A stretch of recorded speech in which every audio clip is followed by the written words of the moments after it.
तो ये है हमारा प्यारा मैंगो। ये छोटा सा शिजू है पर हमने इसका नाम रखा है मैंगो। और ये माइलो का फ्रेंड है। और ये मिशा का प्यारा सा डॉगी है ना मिशा। मिशा इसका नाम तुमने मैंगो क्यों रखा?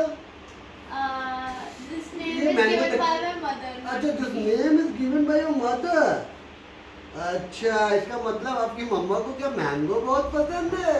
और मैंगो का जूस भी। Oh very good. और आप लोग सब लोग बड़े